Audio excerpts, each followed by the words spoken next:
ہوائی جہاز کا سفر تھا، ملتان گئے وفاق کے اجلاس میں۔ ملتان پہنچ کر کے اعلان ہوا کہ تھوڑی دیر میں ہم انٹرنیشنل ایئرپورٹ ملتان پہ اترتے ہیں۔ پھر جہاز نے الٹا پلٹا پرواز شروع کیا۔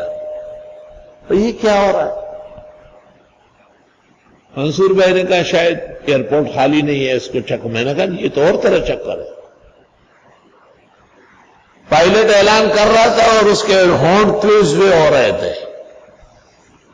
پرسر سے میں نے پوچھا کیا ڈرامہ ہے؟ میں نے کہا کچھ نہیں، کچھ بھی نہیں۔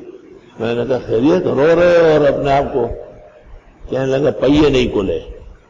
میں نے کہا پھر کہاں جا رہے ہیں؟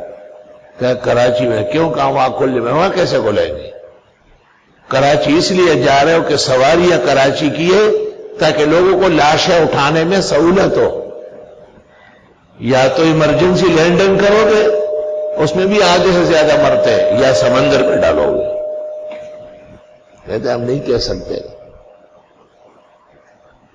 میں نے پہلے اعلان کیا کہ میں اگر خیریت سے جہاز پہنچا تو میں 3 بھینسیں کاٹوں گا،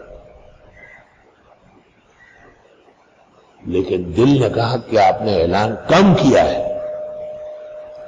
میں نے دوبارہ کھڑے ہو کے کہا، میں نے کہا بھائیو دعا فرمائیں جہاز کو خیر ہو جائے، میں 10 بھینسیں آج ہی کٹواؤں گا۔ گراز وہ پرسر میرے پاس دوڑتا ہوا ہے کہ حضرت کیا عمل کیا؟ میں نے کہا نیت کی، صدقے کی، کپہیے کھل گئے۔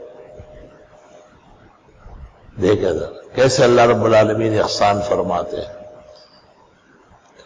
اتنے واقعات ہیں کہ پوری جلد کی جا سکتی ہے۔ لا علاج مرض جس کو یہ لوگ خراب مرض کہتے ہیں، نام ہی نہ لو اس کا۔